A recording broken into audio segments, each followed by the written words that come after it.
Antoine Griezmann getting a chance to lift a trophy before he departs for Orlando City. Yeah. How significant will this be for his legacy with the club, and how do you see it going for him in this final Copa del Rey in his career? Yeah, it's nice, isn't it? Because it's against the first team that he played for in Spain, of course. Real Sociedad were his first team, played over 200 games for them as a strong bond with them. I think Antoine Griezmann's legacy, it sort of transcends trophies because, you know, what he's done for Atletico Madrid, he's their all-time leading goal scorer. Everybody says he's probably the best player in their history. And yet, there's a little asterisk there saying he's never won La Liga, didn't win the Champions League. His trophy haul has not been as big for a player of his immense, extraordinary quality. So I think to win another trophy with Atletico Madrid would be huge, but his legacy is enormous with Atletico Madrid, whatever happens. Now, you know, we're looking ahead. If he was to lift the Champions League, and I know we're getting ahead of ourselves, I think that would elevate him to mythical, almost godlike status with Atletico Madrid. But, you know, this Copa del Rey final, it would be a lovely, lovely send-off for him, but he's still, you know, thought of as probably the best player to ever play for Atleti. Phil, were you surprised at all about the quality that he still possesses? Because I'm watching in that Champions League when he's playing Barcelona. He still looks like he could play at the highest level for years. He still looks incredible with his movement, his touches, and his passing. He's so good, and you know, Orlando City are getting an unbelievably good player. I know he's 35, but as you said, he can still perform and not look in any way out of place. Can sort of run games at the highest level. Maybe not for 90 minutes, but for 60 minutes or so, he can still perform at the very, very highest level. I am not surprised that he is leaving to go to MLS. He has wanted to play and he's wanted to live in the USA for a long time. We knew that in Spain. He's fascinated with the USA, loves American sports, wants to have that experience of living in the USA. So we're not surprised that he's going to MLS. We were a little bit surprised when it was suggested that he was going to go mid-season. We're like, whoa, hold on, you've got the Cup, you've got the Champions League, you've still got stuff to play for. So the fact that he's sticking around to the end of the campaign is nice to see, and it can still end really, really well, and it can end with him being extremely important as well. You know, he's not being a bit part player here. He is, you know, third top scorer for Atleti in the league this season. He has run some really, really important games, and he's still a joy to watch. And we're still here talking about Atletico Madrid and all the players that they've bought in over the last 2 years, and still Antoine Griezmann and Koke, the two veterans, are absolutely vital to them. What a storyline it would be for those two and Cholo Simeone, right, if they were to get their hands on that trophy, as well as Copa del Rey. Phil, last question for me. Football is about fixture congestion nowadays, right? When you look at the numbers, I think Atleti, since the international break, have played 4 matches. Real Sociedad, only dos. How much will that impact this final, given at the final whistle, we saw Atleti players just look exhausted on the ground, just hand over their head, albeit in celebration? I think it could, man. I think it could. And as I mentioned before, you know, Real Sociedad are all about high intensity, about those sprints, about, you know, covering meters really, really quickly, constant repetitive sprints.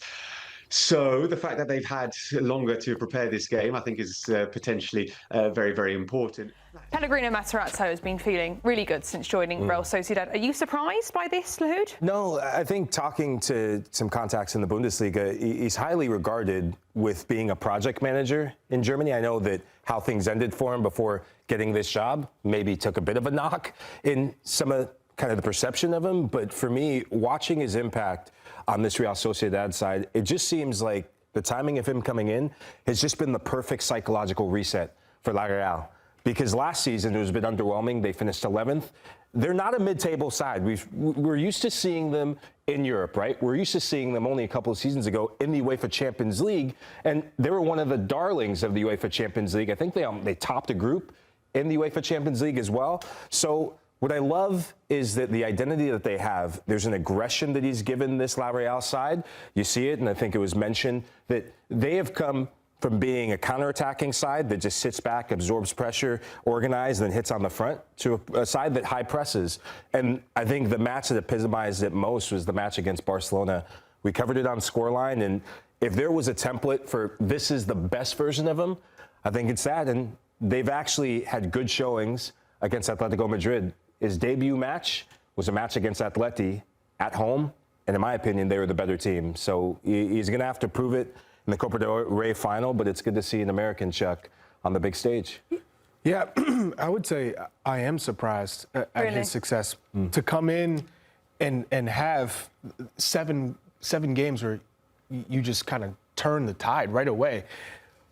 For me, it's you come in and not only do you turn the whole ship around, but you get them playing good football again. That was a big surprise for me, for them to already be on the precipice of maybe getting into Europe. We were talking about maybe preventing them from getting relegated to now they're pushing for a chance to get into Europe for next season. So he's done a tremendous job.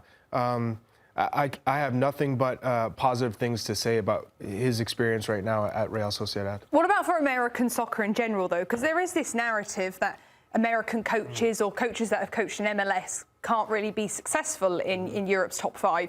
If he was to win tomorrow with Real Sociedad, how would that change that narrative, Chuck? It would change it drastically. I mean, I think of the managers that have gone over and has had some success. So Bob Bradley, for instance, he was the first U.S. manager to really go out there and test himself, and I thought he did relatively well, but never getting a chance to really see out the project in the Premier League, right, with Swansea. Then Jesse Marsch went over, did his thing in Austria, but then in the Premier League fell short. In Germany, certainly fell short. And then Wilfried Nancy, of course, not a great testament to leave MLS and go to Celtic and have it not go so well. But with this, I'm so upbeat and optimistic that Pellegrino Matarazzo can do something special. Simply because Atletico Madrid are going to be so worn out from giving everything they possibly had to get over the line versus Barcelona. I don't know how much energy they'll have for this game versus Real Sociedad coming in all rested and ready to go. And this could be a defining legacy for Pellegrino Matarazzo, not only with Real Sociedad, but for an American manager in Europe to win in a top 5 league, a cup competition. It's massive. So go on and do it. Like we're all excited. It's a fantastic opportunity for an American manager to kind of rewrite the script, because it has been challenging for Americans to do well in those managerial positions in Europe. It'd be gigantic. Pellegrino Matarazzo is a very interesting character. He's a very thoughtful, inquisitive guy. He left Hoffenheim because the directors that hired him, it was a really bad internal situation. He brought that team some success. He's had a lot of success in the Bundesliga, and he's been a trailblazer for American coaches in Europe. He was contacted by MLS clubs. He said, maybe one day, but right now I want to focus on Europe for my next step, my next project. He had some talks with the U.S. national team, and he was even he was like, I get why you would be going for Mauricio Pochettino or somebody of that ilk. Like, he's very well aware. He wanted that job. He thinks that this wasn't, he would have, right, if they offered him. I'm certain of that. But he was like, I understand why me as being like a project builder, versus you're 2 years away from the World Cup and we need results now, right? He was pretty much like, I get it. I probably would do the same thing if I was you. This is a guy who, he had to like force himself to not watch too many games, because he's like, I need to take a mental break, a mental reset. And then as he's watching games again, he's thinking out, plotting out, where do I want to go? He was contacted by some other teams before Sociedad came up, and this was a job he really wanted. And he wants to play that high-pressing brand of soccer, that energetic brand of soccer, what he brought into Germany. He's a tactician, but he's also a good man manager. Even all of that, I'm a huge fan of his. You cannot say that you saw this kind of immediate success coming, and what an incredible story, and what a potential capstone he could have this weekend with the Copa del Rey. Well, why don't we bring in our Spanish football correspondent, Phil Kitchmalides. Phil, we've kept you waiting there, clearly, because we love Pellegrino Matarazzo over here in the US. But what's it like over in Spain? How are the Spanish fans adapting to him? Do they like him? Oh, they absolutely love him in San Sebastian. They're really, really taken to him, because I think, he's taken to the situation as well. He walks around the city of San Sebastian every day. He goes for a walk. He stops into a bar for a glass of wine and a pincho. He interacts with people. People see that and they like him. Obviously, it helps that he's winning matches. They maybe wouldn't be so friendly if they weren't winning matches. But listen, since he's taken over, if the league started when Rino Matarazzo took over, Real Sociedad would be 4th. He's been extraordinary what he's done. I think, he took over a group of players that were underperforming. There were some terrific players there, and he needed to get the best out of them. He took over a side that the capacity to play the football that he wanted to play. You know, Real Sociedad have been top in terms of high intensity sprints throughout the season for La Liga, and that is something that obviously he think, I can utilize that.